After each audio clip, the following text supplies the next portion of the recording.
Olá, pessoal. Estamos aqui para mais um podcast Leis e Negócios, podcast que traz muita informação. Mas antes, não esqueçam de ativar o sininho, curtir o vídeo, compartilhar. Isso é muito importante para divulgar a informação, para que o nosso podcast chegue a mais pessoas, tá bom? Hoje estou aqui com uma pessoa ilustre, José Antônio, da empresa Dagan. Zé, prazer, conheço o Zé há quase 15 anos, é mais ou menos isso? Mais, né? Mais de 15 anos. Então, estamos com ele aqui hoje, vamos falar um pouquinho da Dagan, um pouquinho do cenário econômico. Muito prazer você estar aqui hoje com a gente, acho que tem muito a agregar e o pessoal vai aprender muito com você, é um empresário de grande sucesso. Eu que agradeço o convite, né? Acho que é a segunda vez, né, que eu participo aqui. Sempre muito gratificante, muito produtivo e toda vez que eu for acionado, pode contar comigo que eu estarei aqui para poder participar. Não, com certeza. A gente sabe que o mercado de aço no Brasil é o que realmente impulsiona esse país. E você está nesse mercado há muitos anos, né, Zé? Você nasceu, vamos dizer assim, que você foi forjado no aço, né? E de lá para cá você vem construindo uma empresa muito sólida, muito forte no mercado. Eu acompanho vocês há muitos anos e realmente a forma com que você conduz a Dagan, com que você conduz os negócios, principalmente uma questão muito ética, você é muito ética, muito ético no dia a dia da empresa, né? Eu acho que isso é um ponto muito importante para o sucesso que você tem na Dagan hoje. Mas eu queria que você falasse para o pessoal que está assistindo como que surgiu essa ideia, né? Quanto tempo lá atrás você falou, hoje eu vou abrir uma indústria de aço, vou abrir uma distribuidora, quero fazer a diferença no país. Essa história eu já contei ela várias vezes, a gente não se cansa, né, de contar. É uma coisa inusitada, eu acho que eu tenho assim, a minha particularidade em relação assim, ao universo, né, a questão até de espiritualidade, religiosidade, coisa que o vale. Mas eu acho que é alguma coisa do universo, né? E é incrível a sequência de coincidências depois, né? Eu sou administrador de empresa, né? Me formei em contabilidade, em ciências contábeis. Depois eu fiz uma pós-graduação em administração pela FAP. Não cheguei a concluir porque teve um problema no final do curso, né? Justamente aí nessa transição, então eu trabalhava num grande grupo, né? Empresarial, uma mineradora de carvão. E eu tinha um amigo que jogava bola comigo, né? E ele tinha uma empresa de aço. E a gente ia no campo, conversava e tal, e ele falava das dificuldades que ele estava passando na empresa e tal, com os irmãos. E se eu poderia ajudar. Uma hora eu falei, cara, eu vou lá, se você quiser eu vou te ajudar. E eu fui. Aí quando eu cheguei na empresa dele, eu vi, não era uma empresa grande, mas naquele tempo. E, poxa, vendendo bem, faturando, só que eles tinham um desperdício assim, de dinheiro incrível. E aí eu quis colocar algumas regras, né? Porque você vem da contabilidade, da administração, mais ou menos, você sabe como tocar uma empresa. E não é fácil, você tem que ter disciplina, né? Você falou da questão da ética, é fundamental, então você tem que ter disciplina. Aí quando eu tentei colocar alguma coisa, eu falei, não serve para nós, não. Não dá, vamos continuar assim. Aí passou um tempo, ele brigou com os irmãos e me chamou para ser sócio. E eu larguei um emprego que eu tinha, trabalhava na Avenida Angélica, lá no prédio da Arapuã, né? Todo de terno e gravata e tal, e fui arriscar com ele num pedaço de chão lá na Serra da Cantareira. E fiquei com ele 6 meses, né? Não deu certo a sociedade. E aí em 1990, quando o Collor, né, entrou, ele ganhou, eu falei, eu vou arriscar, né? Se ele, poxa, pode fazer, 6 meses que eu fiquei ali, achei que eu tinha algum conhecimento. E chamei minha irmã na época, né? Que hoje ainda é minha sócia, Filomena, meu cunhado, né? Na época ele trabalhava na polícia. Expliquei para eles mais ou menos, eles falaram assim, a gente topa, vamos lá. E nós abrimos um pedacinho de chão lá em cima no Jardim São Domingos, no fim do mundo, lá de Guarulhos, hoje já está um pouco desenvolvido. E abrimos a Dagan lá, em 1990, 14 de janeiro de 90. O Collor ganhou e ele assumiu em 15 de março de 90. E logo que ele assumiu, ele fez o plano Collor. Confiscou todo o dinheiro. Então, você imagina, o nosso início, o dinheiro, o recurso que a gente tinha para começar uma empresa foi confiscado Tava confiscado. Ou seja, matou o passarinho no ninho, né? Eu falei, morremos. Aí minha irmã falou, meu Deus do céu, não vai dar certo. Tal. Aí eu falei, não, quer saber? Vamos encarar isso aí. E para nós, assim, quando você não tem nada, você perde nada é nada, né? Então, bom, todo mundo perdeu, nós também estamos nesse jogo. E eu, nessa empresa que eu trabalhava, eu era bem remunerado. Né? E na época, tinha muita volatilidade, aquele famoso overnight, né? Você lembra? Então a gente comprava dólar. Eu pegava meu dinheiro, 13º, algumas bonificações, eu comprava dólar. E em casa eu tinha um pouco de dólar. E aí o que aconteceu? Isso foi a salvação da lavoura. Porque eu comprei caminhão, comprei o terreno, né? Onde nós começamos com a Dagan e um pouco de material. E dali foi uma vida extremamente sofrida, né? Então meu cunhado, ele trabalhava na polícia à noite e de dia, quando tinha alguma entrega, ele vinha dirigir o caminhão. Né? A Filomena, né, hoje, que está do financeiro, ficava dormindo no sofá, porque não tinha muito o que fazer. E eu vendia, comprava, quando comprava, enfim. A Dagan foi se desenvolvendo ali e, graças a Deus, foi dando certo. Né? A gente foi trabalhando com muita dificuldade e as coisas foram acontecendo. Né? Depois nós migramos, né, desse galpão para onde hoje é a indústria, mas era também um sonho, né? Pra você ter uma ideia, o nosso galpão lá era 1.800 metros quadrados, um galpão. Depois nós alugamos um próximo, que era de 700 metros quadrados. Os dois davam 1.500 metros quadrados. Nós compramos uma área de 10 mil metros quadrados. Filomena quase me matou. Só que, tudo bem, comprei a terra, mas e para construir? E aí foi uma outra longa história que a gente tem que sentar aí com umas 4 garrafas de vinho para poder contar. E aí as coisas foram acontecendo, foram chegando gente também para nos ajudar, né? Montamos uma equipe. Eu agradeço muito, né, os colaboradores, principalmente os mais antigos que estão na empresa. Literalmente amassaram o barro com a gente, né? Estão lá ainda com a gente até hoje. E graças a Deus hoje a gente chegou nesse grupo Dagan, que hoje realmente é um grupo, né, de 5 empresas. Exatamente. Que tem uma sinergia, né? Temos a indústria, temos a distribuição, temos agora uma empresa de beneficiamento, tratamento, né, de superfície. Agora nós acabamos de abrir a nossa LOC, né, e temos a Eireli, que é prestadora de serviço. Em breve abriremos a administradora de bens, que deve ser um braço financeiro do grupo. Essa é uma característica sua, né? Porque desde que eu te conheço, desde que você toca a Dagan, acho que faz tempo que a gente se conhece, você sempre teve essa veia empreendedora e está sempre investindo. Não importa como o Brasil está. Ele está sempre investido na empresa. Eu falo, Zé, tem certeza que é o momento de você... Vou investir, Castelo. Eu vou tocar isso porque vai dar certo. É sempre assim, né? E da onde que vem, de onde que pulsa essa veia de sempre estar investindo, independente do cenário econômico que o Brasil atravessa, você está sempre ali investindo mais. Até na contramão do que alguns empresários fazem, né? Enquanto o pessoal está retraindo um pouco, você está ali investindo, esperando pelo momento. Porque a gente entende que é muito cíclico, né? Mas parece que você tem informação privilegiada, porque, pelo amor de Deus... Não, eu vou fazer assim. Por exemplo, que horas que você acorda? Em torno de 5h30 da manhã. Pra quê? Eu leio um pouco. E depois, a sequência? Aí tomo meu café, academia. Você e depois... vivendo. Vivendo. E para você viver, você tem que estar dinâmico, você tem que estar ativo, você tem que estar pensativo, você tem que projetar o teu futuro, você tem que projetar o que você quer para sua vida. Então, o fato de você acordar cedo, que eu sempre falo, é uma bênção, não é? Com certeza. Então, quando você acorda, você abre os olhos e você fala assim, pô, eu tenho mais um dia pela frente para fazer algo diferente. Então, eu vou em busca sempre do melhor. Essa veia, até eu falo, né, que teve muitas coincidências, né, porque o nome Dagan, né, quando fui montar a empresa, né, que eu fui escolher o nome, eu lia muito na época, então eu tinha um livro de arqueologia que falava sobre o templo de Dagan, né? E, poxa, eu li a história, achei bem interessante, né, a história do templo de Dagan.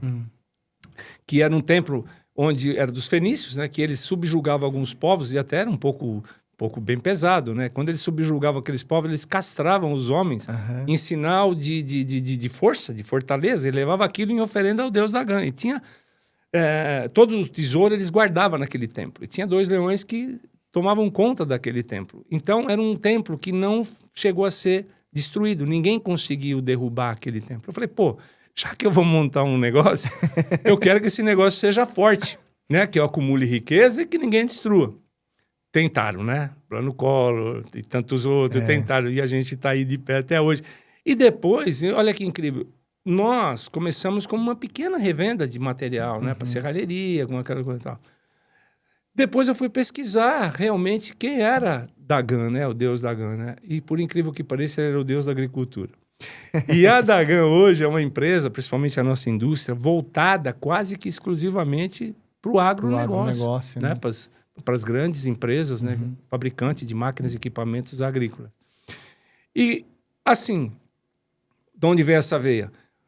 Quando você começa a enxergar ao teu redor e você começa a ver alguns pares, você começa a falar, poxa, aquele cara chegou ali. Como é que ele chegou ali? O que ele fez para chegar ali? Eu também quero chegar. Então, isso era uma motivação. Então, a gente sempre acreditando no nosso trabalho e que você realmente pode chegar. Muitas vezes, dava para desistir ou chegamos a pensar em desistir? Sim, porque é muito difícil empreender no Brasil, a gente sabe disso. Mas essa palavra desistir, pelo menos para mim, né, até já falei isso em alguns outros podcasts, nunca passou pela minha cabeça. Né? Eu falei, não, nós vamos em frente. E quando você começa a montar alguma coisa, você vai empreender, você traça alguns planos. Mesmo que você trace esses planos só na sua cabeça ou só num papel. Mas você também tem que executar. Então, daí que vem. Porque você começa um negócio, você tem que ampliar esse negócio. E como é que você amplia? Ele é orgânico, não é? Então, você tem... O tempo todo você tem que estar fazendo as coisas acontecerem. Então, quando as oportunidades iam aparecendo, eu encarava. Mesmo não tendo dinheiro, mesmo... Por quê?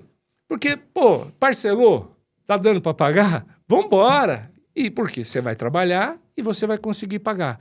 E foi assim a Dagan, né? E todo o recurso que a Dagan foi originando, né, foi criando, ele sempre foi reinvestido no próprio negócio, não é? Então, tudo que nós ganhamos na Dagan, ele sempre foi reinvestido no próprio negócio. Então, por isso que hoje a gente conseguiu chegar, né, onde nós chegamos, montando esse grupo.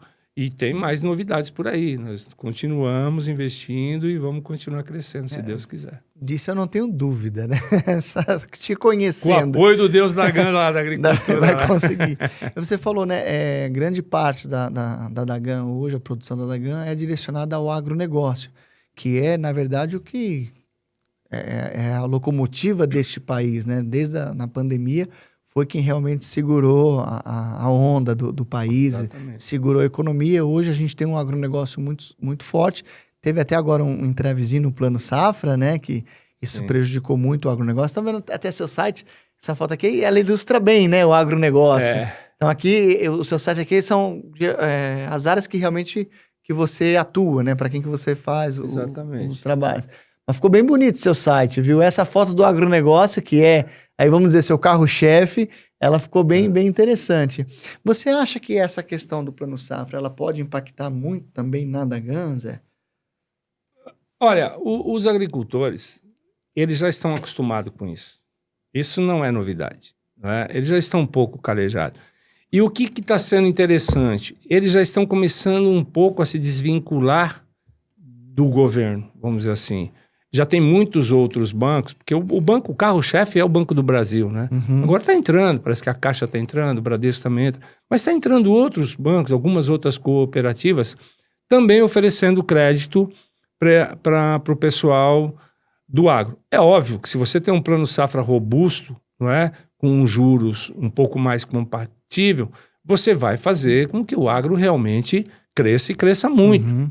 Só que o governo, esse governo não é interessado no agro. Não, isso ficou claro, né? Quando você chama os agricultores de fascistas, quando você vê manifestações na Paulista de pessoas que não entendem, não sabem o que é o agro, dizendo abaixo o agro e vamos pôr o dinheiro na preservação. Gente, nós precisamos comer. Todo mundo toma café da manhã, almoça e janta. Pelo menos deveria todo mundo tomar café da manhã, almoçar e jantar. Da onde que vem essa comida? Ela vem do agro. Então, o Brasil hoje é uma potência no agronegócio.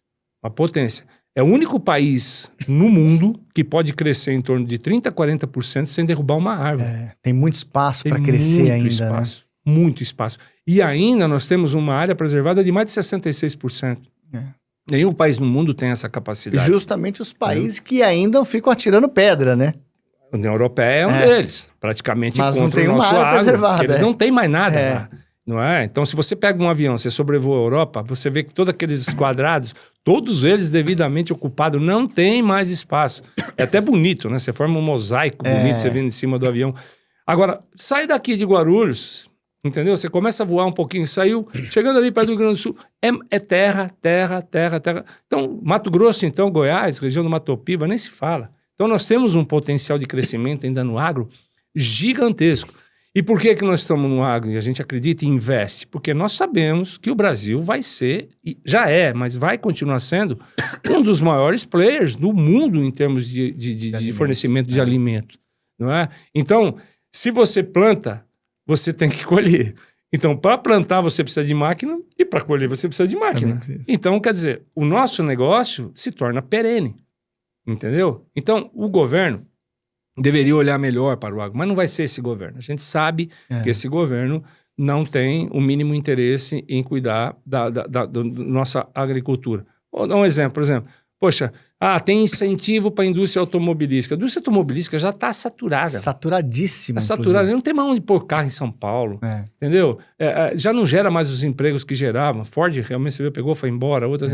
Não tem mais. Então, poxa vida. Pátios lotados. Nós não vamos comer carro. Tudo bem, usamos o carro e tal. Mas por que você também não dá uma força, né, para o agro nosso? Nós não temos usina de fertilizantes. Temos que importar fertilizante do Canadá, não é? De regiões indígenas no Canadá. E aqui você não pode explorar o potássio. Você não pode explorar. Né? Tem que depender do fertilizante da Rússia. A Rússia está em guerra. Se amanhã eles chegam e falam para o Brasil, não vou vender mais fertilizante para vocês, acabou o nosso agronegócio. Acabou o agro. Mas será que não temos um governo que pode pensar isso? Um congresso, tem a bancada ruralista no congresso. Meu Deus do céu, eles sabem que isso é um ponto nevrálgico muito sensível na agricultura. Sem fertilizante, você não produz.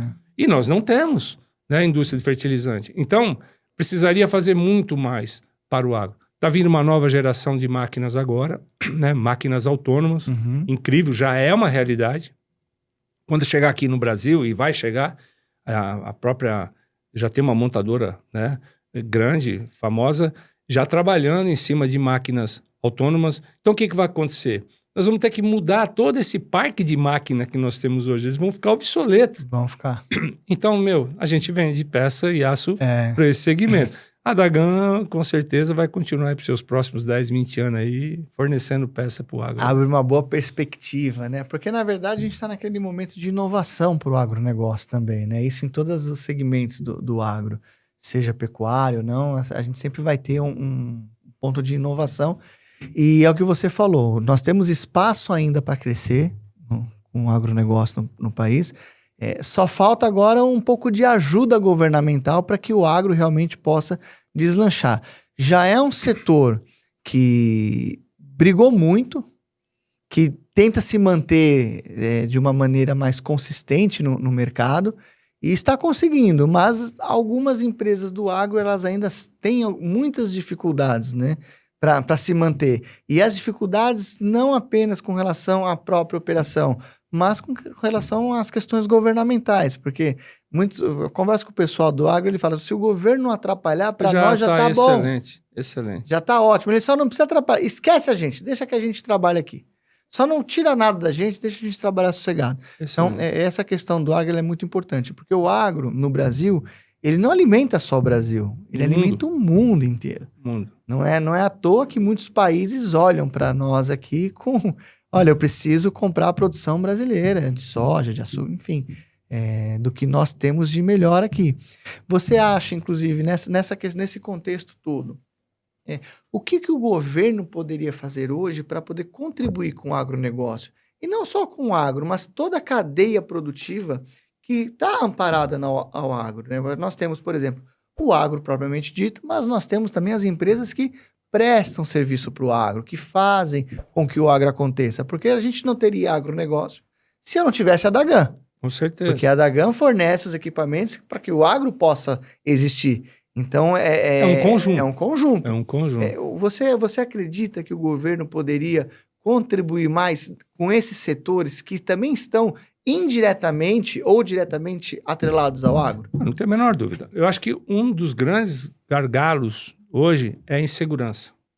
A insegurança no campo, né? Com as invasões, né? Porque todo mundo sabe qual é a ideologia desse governo, né? Então, a insegurança no campo, ela é muito forte, né? Outro dia invadiram aí os Bertins, né? Fazenda dos Bertins. Então, como é que você consegue trabalhar, produzir? Porque a produção da porteira para dentro, nós somos quase que imbatível. O problema é da porteira para fora. Então, veja bem, quanto que o Brasil investe o seu PIB em infraestrutura? Quase nada. Ideia. Quase nada. Absolutamente nada.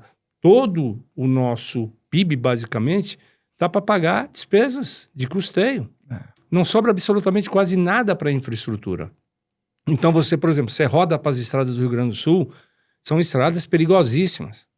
Perigosíssimas. Quando a gente vai visitar os clientes, estou indo agora, semana que vem, vai ter Expo Direto. Olha, pessoal, chegando aí na Expo Direto, aí começa agora, né, depois do Carnaval, na outra semana do Carnaval. Onde que vai ser? Vai ser na cidade de Não Me Toque, né? Nós temos nosso prefeito lá, o Gilson, os dois Gilson, né? O Gilson e o Gilson o nome dele é holandês, Trepenepou, é difícil o nome. É difícil. A gente chama ele de Gilson. Vai ser lá na cidade de Não Me Toque, uma das feiras também mais importantes, inclusive da América Latina, né?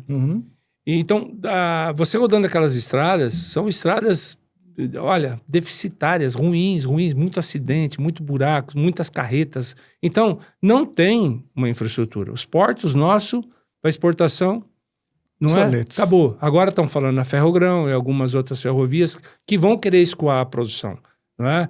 Poxa, você chega no Porto de Santos, carretas e carretas para descarregar, vocês estão sendo roubados no Porto de Santos, né? Teve essa ação da Polícia Militar agora no Guarujá. As carretas sendo roubadas. Então, a insegurança, tanto no campo, né, quanto a violência, ela é realmente impactante. Então, o governo deveria realmente olhar para o agro de uma forma diferente. Subsídio? Eu acho que não. O Brasil, na realidade, os agricultores nem precisam de subsídio. E nem querem também, nem querem, né? subsídio. Eles querem trabalhar. Eles querem que o governo dê condições para que eles realmente possam trabalhar. Cara, juros a 15%, que vai chegar a 15%. A expectativa inviabiliza qualquer negócio. Já está inviabilizado. Qualquer negócio. Nós estamos com 13,25%. Mês que vem temos a reunião do Copom com a perspectiva de aumento de mais um ponto percentual. Então, iríamos para 14,25%. Já está inviabilizado, né? Qualquer negócio. Né? Isso facilita quem? Os rentistas. Né? Então, que país que nós queremos? Mas por que o juros está alto? Todo mundo sabe por que o juros está alto. É, lógico. Todo mundo sabe. Né? E o governo já disse, não vai fazer a lição de casa. Não vai. Então, assim,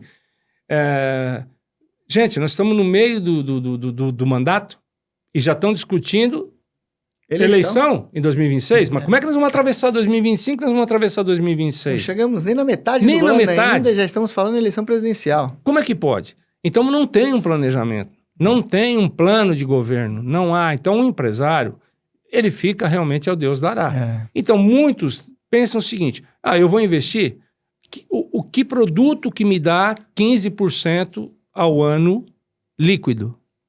Nenhum. Fala para mim. Nenhum. Entendeu? Então, ao invés do cara pegar o dinheiro, se ele tem o capital, ele vai colocar numa renda fixa. Vai colocar numa renda fixa e deixar lá até acabar. E a geração de emprego? E como é que você faz essa roda da economia girar? Exatamente. Então, o governo não pensa nisso. O que o governo quer? O governo quer que as coisas continuem do jeito que estão, porque eles não pensam no Brasil, eles pensam em Brasília. Então, enquanto nós tivermos governantes que, de vez de pensar no Brasil, só pensam em Brasília e na próxima eleição, Castelo, a gente não vê futuro. É doído você ver o agricultor trabalhar, sabe? Porque eles são produtivos, extremamente produtivos. Mas você luta contra Deus e o mundo. Você luta contra a insegurança no campo, você luta contra a violência urbana, você luta contra taxa de juros absurdas, sem o incentivo do governo. E o que é pior, cara, você entendeu? Poxa, você fica dependendo de clima também. Entendeu? Então, olha o risco que o agricultor corre. O risco é basicamente todo ele. Quando dá uma safra boa, né, como aconteceu, né, e a soja bate lá, R$200 o saco, os caras também ganham muito dinheiro. Mas isso é cíclico. Do jeito que você ganhou num ano, daqui 2 anos você está aqui entregando de volta. Então, se o agricultor não guarda um bom dinheiro, se ele também não sabe trabalhar, não é, com um pouco também de parcimônia, administrar isso bem, ele vai ter problema. Tanto é verdade que você vê o recorde de recuperação judicial estão vindo de empresas do agro. Então, muitos também ganham muito dinheiro em algum determinado momento, não guardam, né, ou não investem, não façam a lição de casa, e depois a conta chega. Você pega uma seca severa no sul, você pega chuvas abundantes, você vai perder safra. Então, é doído, né? Mas mesmo assim a gente ainda consegue ser pioneiro aí nesse segmento aí. As empresas hoje, elas estão muito expostas a riscos externos, né? Eu acho que as operações propriamente ditas, elas são bem conduzidas internamente. Os riscos externos que atrapalham muito. Por exemplo, você falou da questão da alta dos juros. Isso inviabiliza qualquer investimento hoje numa empresa. Não porque o empresário não tem recurso para isso, mas é que muitas vezes ele prefere deixar de investir para aplicar esse valor e receber lá os 15% tranquilamente, sem risco. A gente tem uma questão da carga tributária também que é extremamente alta no país. O Brasil, ele bate recorde de arrecadação a cada mês. É algo surreal como nós arrecadamos tributos no Brasil. Por outro lado, a despesa ela é muito alta também. Então, nós chegamos num ponto que nós temos uma despesa absurda, mesmo tendo uma carga tributária muito absurda. Aí é o que você disse, a lição de casa que o governo não quer fazer, que seria o corte de gastos. Aquela meta fiscal, ela não vai ser cumprida, todo mundo sabe que não vai ser cumprida, o governo sabe disso e fica aí dando entrevistas com, como que eu posso dizer para você, tentando mostrar uma realidade que na verdade não é a verdadeira. E quem sofre com isso é a população. Você vai no mercado, você vê o preço dos produtos. Ah, mas o preço está assim porque o vendedor ali, o lojista que está cobrando muito. Se tiver caro, não compra. Já vi até falarem isso, né? Exatamente. Então, se o tributo estiver caro, também não paga. Então, assim, é muito difícil. O risco que o empresário hoje está submetido é muito grande. E aí, Zé, entra aquela questão. E é uma pergunta que eu vou fazer para você. Vamos imaginar que hoje você não tem a Dagan ainda. Você está pensando em empreender. Vale a pena empreender hoje? Hoje você começaria a Dagan? No atual cenário econômico? Não. E eu vou te falar por quê. Veja só. Você sabe que eu sou um cara extremamente otimista, né? Tá falando que ao extremo, inclusive, né? Mas olhando o cenário agora, eu não vejo mais perspectiva. Eu não vejo. Isso não sei o que estou falando. Você tem estatística para isso. Então, por exemplo, se você pegar nossa população, 200 milhões de habitantes aí, 43% basicamente depende de assistencialismo. 43%. 23% são jovens, que não estão, nem trabalham, nem estudam. E aí, foi o que a gente estava até comentando um pouquinho ali fora. Olha o carnaval hoje na Bahia, o tal da pipoca lá. Que desperdício de testosterona e energia naquilo ali. São milhares de pessoas ali, né? Pulando como se não houvesse amanhã, ainda se estapeando. Será que você tira 5% de mão de obra qualificada ali? Pouco provável. Esses paredão do funk nas periferias. Olha onde está a nossa juventude. No narguile, no energético e no VAP. Que é outro câncer, né? Aquele VAP ali. E morrendo. Muitos morrendo. Bom, desses 22 jovens, 12% são funcionários públicos. O que sobra são os economicamente ativos, que são empresários e funcionários. Estamos falando aí de 40 Tem como milhões. esse país dar certo? Não tem.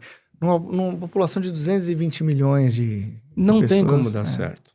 Então aí você começa a ver a explosão da violência, né? Agora teve a desaprovação recorde do governo, né? No reduto, né? Dele, né? Exatamente. Bahia e Pernambuco. Que é um ponto de atenção. O pessoal está começando a acordar para a realidade.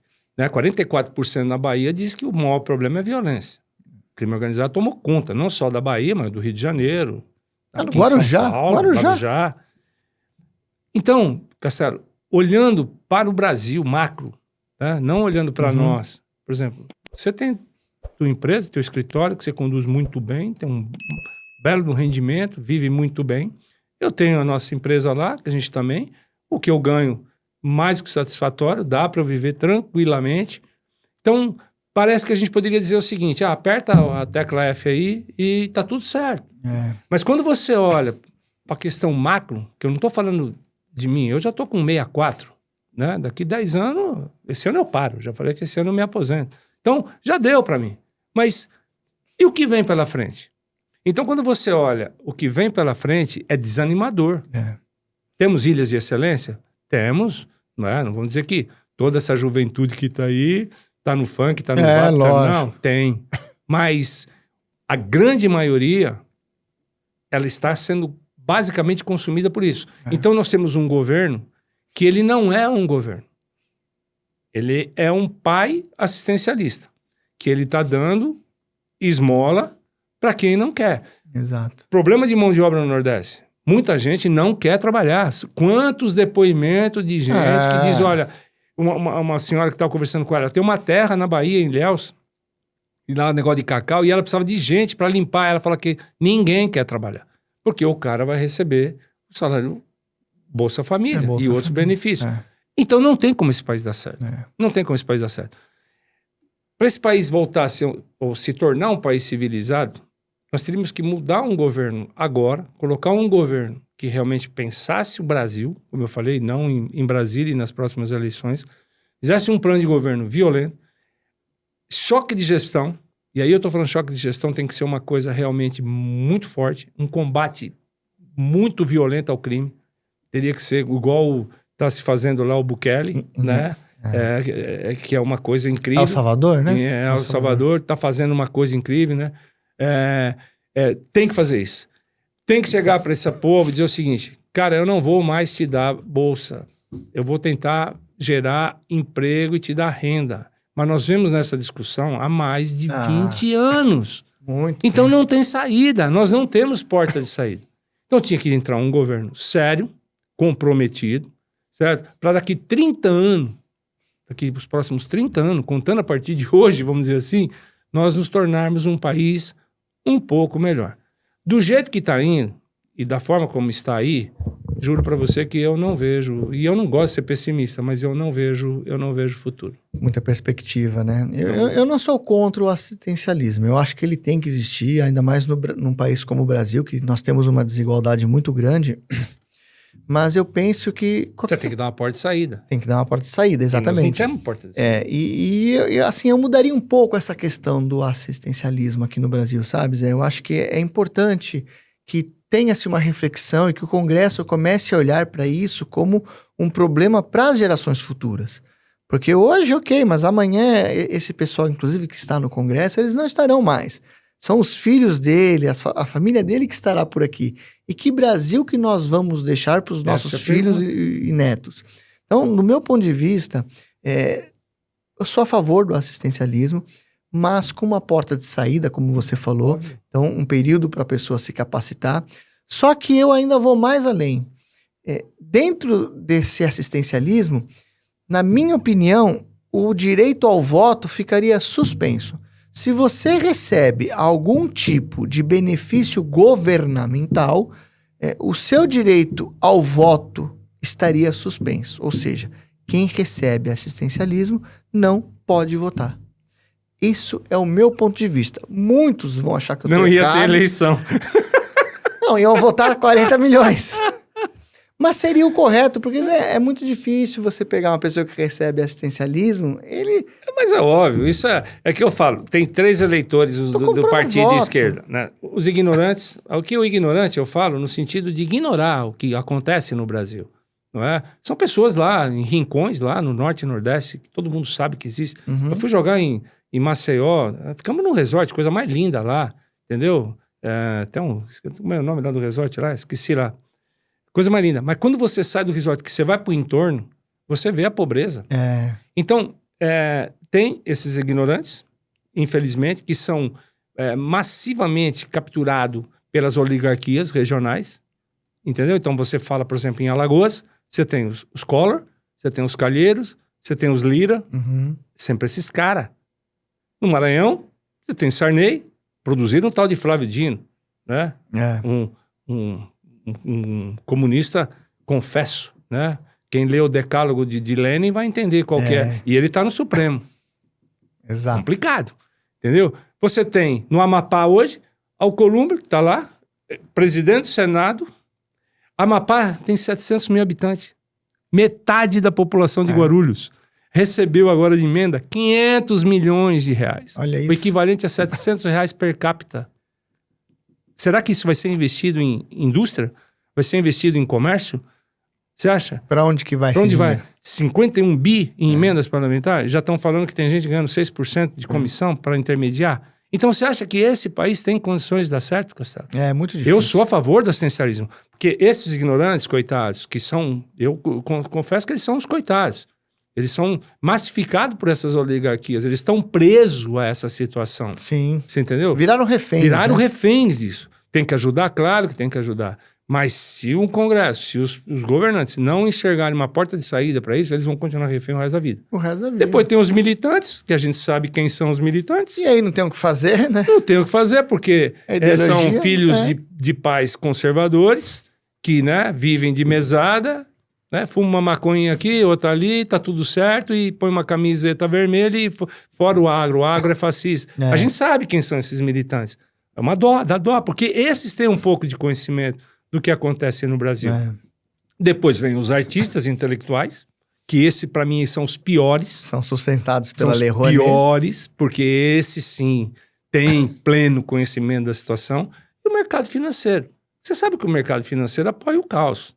Todo mundo sabe. Schumberg da Asset Management apoiou, XP, claro, todos esses caras apoiaram. Porque eles vivem do caos. Quanto mais volatilidade, mais dinheiro corre para a banca deles. Certeza. Agora eles estão abandonando o barco aí. Já vi que estão começando a abandonar o barco. Porque a coisa começou a ficar ruim. Entendeu? Então, isso já está começando a aflorar. Você já não consegue mais encantar esse povo tanto como você encantava.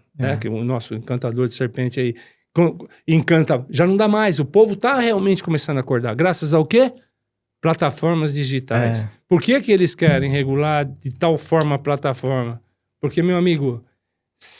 Quem detém a informação... e tem que espalhar, tem o controle. Então, eles sabem que se essas informações chegam nesses rincões, a chance dessa turma continuar no poder é mínima. Então, nós estamos tendo um jogo aí, um jogo pesado. Não é o coitado que está recebendo assistencialismo lá. Tem coisa muito mais pesada por trás disso. Óbvio que nós temos que ajudar quem não tem o mínimo para você poder viver. Mas vamos dar dignidade para esse cara. E entendeu? Até capacitar essa pessoa, porque não tem um mínimo, Zé. Porque não teve oportunidades também. Quer que eu te dê um exemplo? Por exemplo, nós somos produtores de petróleo. Olha aqui, balanço da Petrobras ontem. 17 bilhões de prejuízo. Como que gerou esse prejuízo? De novo, segundo prejuízo de uma estatal que estava dando lucro absurdo. Tava dando lucro atrás de lucro. Uns anos atrás aí. Lucros absurdos. Os Correios. Correio, de novo? De novo. Eu teve um evento no CIESP que um pessoal aí do Perseu Abramo, Instituto Perseu Abramo, foi falar que os lucros da Petrobras era pornográfico. Eu falei, meu amigo, você vem na Casa da Indústria dizer que é pornografia você ter lucro? Quer dizer, você imagina. Então agora tá bom, dando prejuízo. Então, a Noruega, ela fez um fundo soberano. Investiu pesado em educação. Tudo bem que a Noruega, perto da dimensão do Brasil, mas eu quero dizer, o conceito... Pegou o dinheiro do petróleo, criou um fundo soberano. Cara, vai para a Noruega. Entendeu? Você vai ter... Mas é proporcional, né, Zé? Porque nós aqui também teríamos condições de fazer algo semelhante. Você já imaginou o que nós não poderíamos fazer com esses dividendos da Petrobras? O que o governo não poderia criar um fundo soberano para investir pesado em educação, em segurança? Não só Petrobras, mas tantas outras, Banco do Brasil, Correios. Mas todo mundo sabe o que eles fizeram com essas estatais. E continuam fazendo pelo jeito, porque continua dando prejuízo. De novo. Então, dentro desse contexto é que vem o meu pessimismo em relação ao Brasil.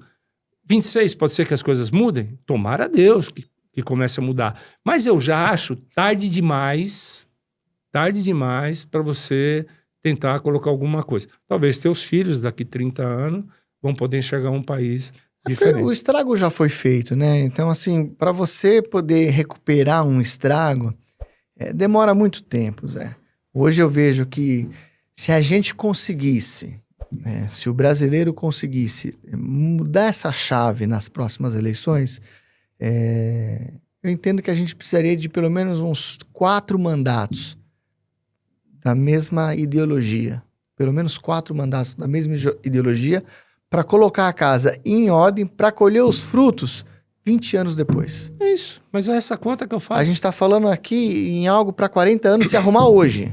Eu vou estar com 104. Entendeu? Vai estar novo ainda, Zé. Se eu continuar jogando futebol aí... Vai estar jogando futebol, academia. 104. Deu para você perceber? Então, por isso que eu não vejo mais perspectiva. Eu não vejo.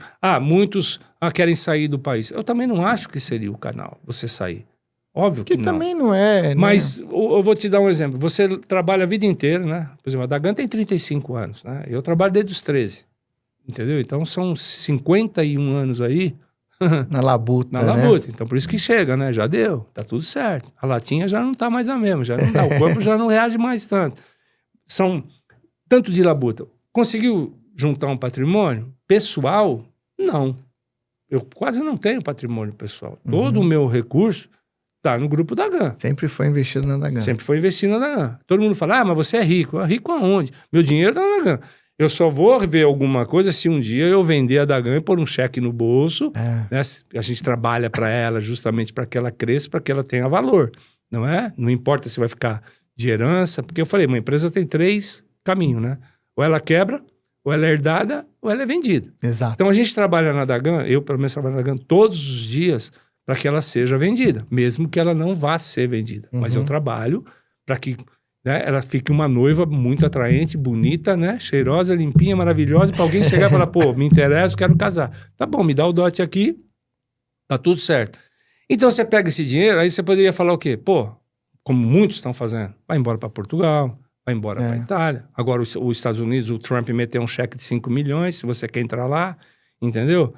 Enfim, você pode pegar esse recurso e morar em outro país que você não vai ter uma arma apontada para tua cabeça para te roubar um celular para tomar uma cervejinha. Exatamente. Isso que é o que mais pesa, né? Eu tenho uns amigos empresários, todos eles andam de carro blindado para os filhos. Eu ainda não entrei nessa neura. Meu carro não é blindado, a minha filha não é blindada. Eu ainda não entrei nessa neura.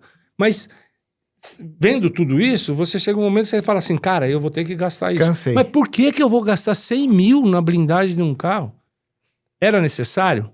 Quem tem que me dar segurança é o Estado, que a gente paga tanto imposto, como você mesmo falou, que bate recorde de arrecadação. Ele que tinha que me dar a segurança, que não me dá, para que eu não precise andar de carro blindado. Então, isso vai criando um desalento, né? Desmotivação. Para o empresário, uma desmotivação. Então, eu não enxergo, tá? Se continuar, se esse governo for reeleito, aí eu falo para você que nós vamos estar realmente em maus lençóis. Não tenho vontade, assim, querer sair do Brasil. Não, dá para você viver aqui. O Brasil é maravilhoso. País maravilhoso. Aqui não tem guerra, não tem furacão, não tem tufão, não tem terremoto. Sol 365 dias no ano. A maior reserva de água doce do mundo. Cara, esse país aqui era para ser primeiro mundo. Primeiro mundo. Então, praias maravilhosas, belíssimas. Então, dá para você viver muito bem aqui no teu país. Mas, infelizmente... não é? Você não pode usufruir daquilo que você conquistou com tanto suor e anos de trabalho que você pode tomar um tiro andando de bicicleta numa avenida. Isso é cruel. É triste, né? Eu acho que o grande problema do país é esse. E é um problema que é difícil de ser resolvido, e a gente sabe que não vai ser resolvido nos próximos 10, 20 anos, a não ser que ocorra uma mudança de cultura e choque de gestão. Um posicionamento muito firme e forte, tanto dos nossos congressistas, como das nossas forças de segurança e da própria população, porque a população também ela é parcela fundamental, Zé. Porque quantas vezes a gente não presencia uma pessoa sendo presa e a população tentando defender o bandido que foi preso? Vários. Então, é uma questão cultural e talvez a gente tenha levado o Brasil a isso, porque eu penso hoje que nós vivemos uma decadência moral muito grande no país. Eu acho que o brasileiro precisaria olhar para dentro dele e falar, peraí, o que eu estou fazendo realmente está correto? Será que eu posso contribuir de uma outra maneira para a sociedade, para fazer um mundo melhor, para fazer um Brasil melhor para mim, para os meus filhos, para os meus netos, para o meu vizinho, para o meu amigo? Pessoas pensando em pessoas, porque hoje, infelizmente, cada um pensa no próprio rabo. Você falou tudo aí, você falou decadência moral. Essa é a pior. Essa é pior do que a decadência econômica.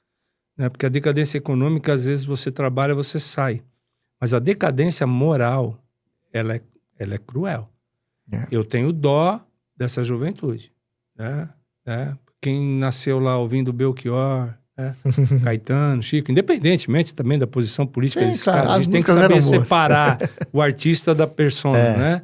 Então, eu sou fãzaço, né, de Chico Buarque. A sua discografia é uma coisa maravilhosa. E ele teria que pregar o que ele falou lá hoje, né? E ele não prega. Essa é a minha grande bronca do Chico, do Caetano, esse pessoal aí, porque eles tinham agora, né, lutaram tanto lá atrás, né, contra a ditadura, vamos dizer assim, né, contra a opressão, né? As músicas, né, Construção, uma música maravilhosa, belíssima, mas falando do caos social, né, das mazelas sociais, que é mais mazela, ô Chico? Hein? Mais mazela do que tem teu morro aí? É que o Chico pega o aviãozinho e vai para Paris tomar café lá. Né? Ele só, né, apoia ali na eleição, põe a cara dele, né, depois ele se manda. Vai embora. Né? Ele não vai lá, ele não vai subir a Rocinha. Como tantos outros, não, né? Como tantos outros, não vão subir. Né? Então é fácil você ser socialista no ar-condicionado, né? ou num barzinho em Paris. Fica fácil, entendeu? Mas nós fomos criados ali ouvindo Belchior, Caetano, Chico, Tom Jobim, né? Milton Nascimento. E hoje quem que a gente ouve, gente? Outro dia, juro por Deus, eu tava no carro, né? Com a minha namorada falou assim, pô, vamos lá, as 50 mais tocadas no Spotify. Lixo atrás. Umas letras só falando em pornografia. Mas hoje tá assim. Aí eu falei assim, gente, esse tal de Ouro One é líder no Spotify. Aí, a Anitta, a Deus que me perdoe, tudo bem, todo mundo tem direito de ser artista, eu não sei, né? Pablo Vittar, então... Gente, que geração nós estamos formando? Culturalmente falando. Exato. E moralmente falando. Entendeu? Então, por isso que volto a colocar dentro do meu caldeirão o pessimismo que eu tenho hoje com o país. Essa juventude, ela está realmente desgarrada. No nosso tempo, a gente era ideológico, a gente brigava, certo ou não, né? Na época, né? Apoiava Che Guevara, muitos não sabiam nem por que estava apoiando Che Guevara, mas você tomava um certo partido nas coisas, você se interessava pela política e tal. Hoje não é? Hoje um jovem, né? Pega o Nicolas Ferreira, né? É massacrado. Você pega algum outro jovem que vem com uma cabeça um pouco mais aberta, que pensa um pouco mais, né? Que tem uma... É massacrado, é cancelado, né? É hostilizado. Então, dentro desse caldeirão de cultura aí, né? É que eu não vejo saída para o nosso país para curto e médio prazo, infelizmente. E por incrível que pareça, né? Essa geração agora é a geração que tem acesso mais fácil à informação, é a geração que tem mais possibilidade de crescimento e ascensão, tanto financeira como profissional, e não estão aproveitando um momento de ouro para todos eles. Zé, se essa geração colocasse em prática tudo aquilo que a tecnologia proporciona para todos eles, nós teríamos, talvez, daqui 10 anos, aquela conta de 40 anos, a gente abreviaria para 10 anos. A gente teria um país que seria uma potência. Basta essa geração querer. Você quer um exemplo? Eu tive agora, né, num fórum da Caixa Econômica, foi apresentado por um professor da Fundação Dom Cabral, né? O professor Gilmar Mendes. Mas não é o do Supremo, não. É um outro. Né, professor Gilmar Mendes, ele fez uma explanação, uma visão também macro. E nós estávamos falando de agronegócio. Tudo vai passar pelo Brasil.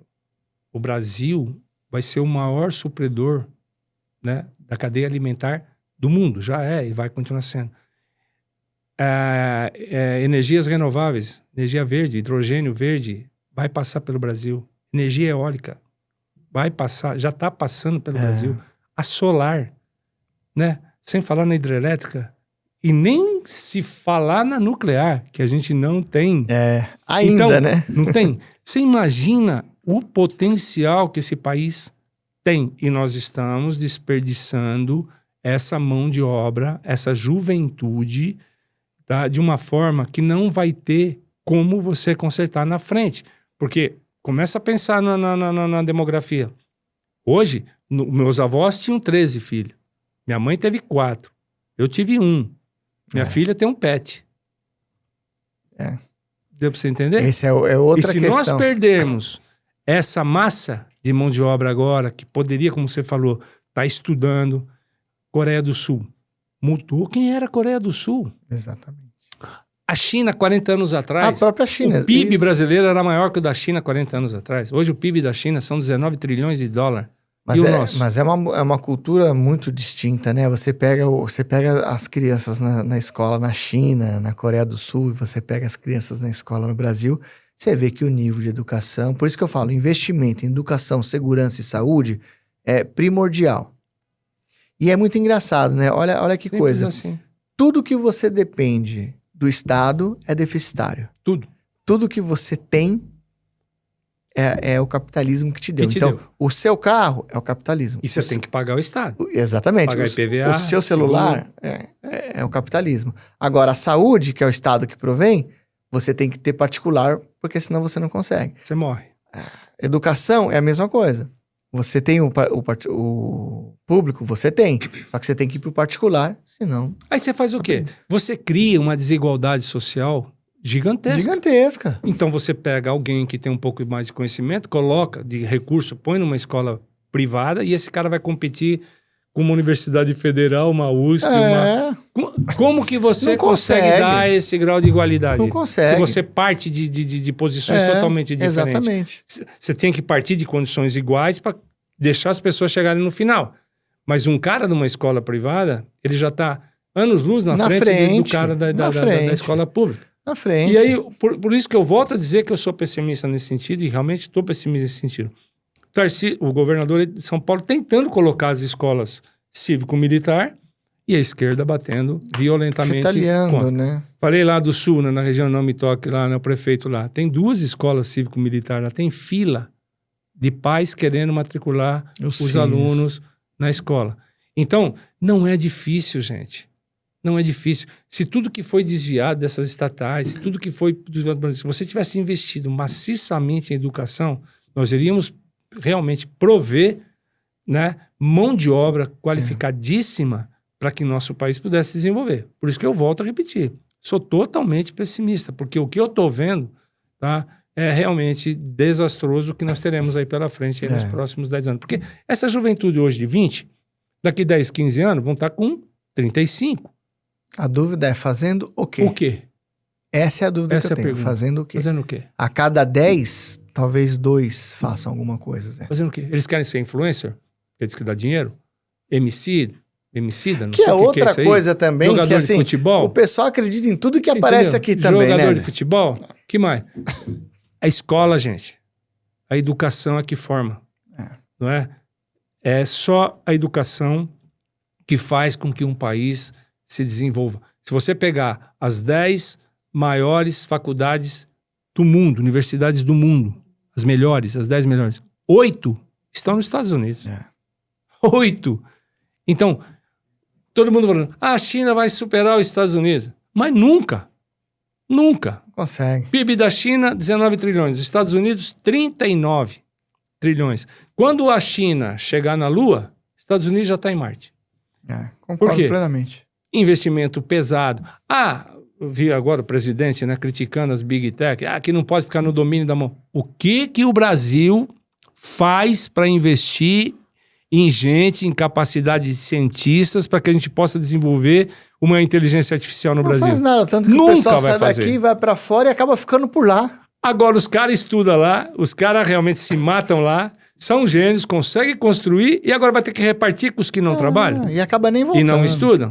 Então, meu amigo, entendeu o que eu estou querendo dizer? Então, nós nunca, continuando nessa toada, nós nunca chegaremos a um estágio de um país civilizado. Infelizmente. Infelizmente. Nossa, nós já estamos há quase 1 hora batendo um papo aqui, Zé. Tá muito agradável. Você vê como passa rápido, né? 1 hora?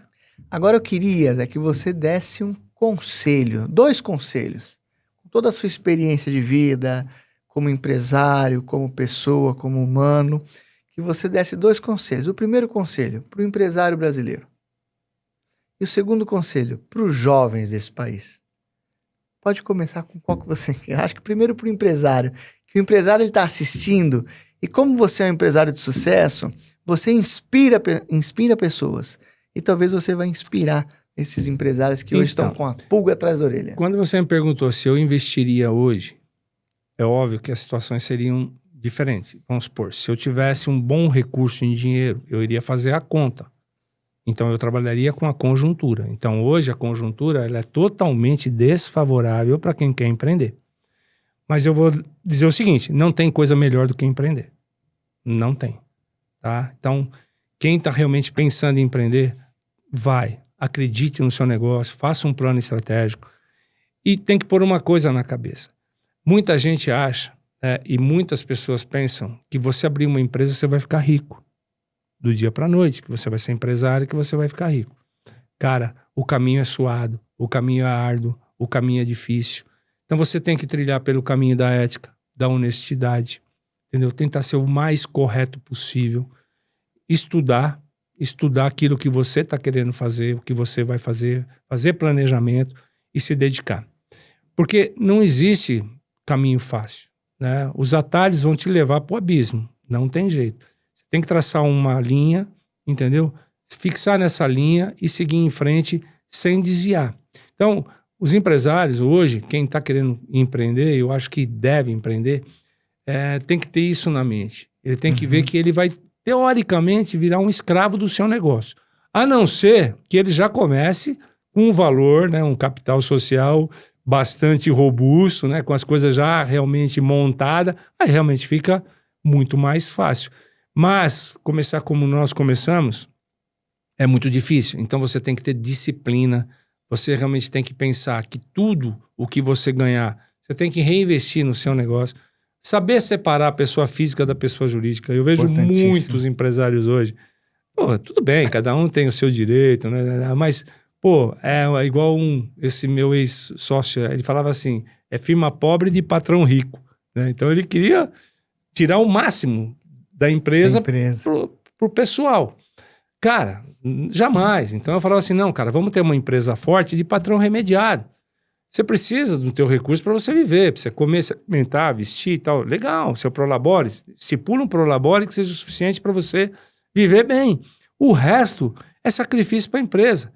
Eu faço uma analogia, né? Você fazer uma plantação, né? Você vai plantar um pé de laranja, por exemplo. Cara, você vai ter que primeiro cavar o buraco, certo? Que não é fácil, não é? Depois você vai ter que colocar a árvorezinha lá ou a semente, entendeu? Você vai ter que regar por um bom tempo. Entendeu? Vai esperar a bichinha crescer, tá? Para depois você sentar embaixo da árvore e começar a pegar as frutas e dizer o seguinte, e metade dessas frutas você vai ter que vender ou replantar para que você continue prosperando. Essa é a analogia. Fora isso, não tem milagre. Para os jovens, cara, se eu pudesse dar conselho, até para alguém da própria família eu já dei, mas está difícil. Larguem o VAP, larguem o energético, larguem as drogas e vão estudar. Não há caminho, não há futuro se você não se dedicar, se você não estudar. No começo é muito difícil, é penoso, né? Eu pegava ônibus 10 para 6 da manhã, chegava em casa 2 da manhã. Fazia cursinho lá no Objetivo, na rua Tamandaré. Eu morava em Guarulhos, então tinha que pegar o último metrô lá da Vergueiro para chegar na estação Tietê, e eu pegava o último ônibus que saía 10 para meia-noite para chegar em Guarulhos 2 da manhã todo dia. Eu fiz isso durante 1 ano e meio. Então não tem vida fácil. Então as pessoas hoje enxergam a gente, né, um carro um pouco melhor, com uma empresa grande, acha que você está realmente milionário. Que você deu sorte na vida. Cara, não. A sorte é quando a oportunidade encontra o preparo. Então você tem que se preparar. Jovens, pelo amor de Deus, né? Se divertir é legal? Claro, nós fomos jovens, né? Quanto que nós não se divertíamos?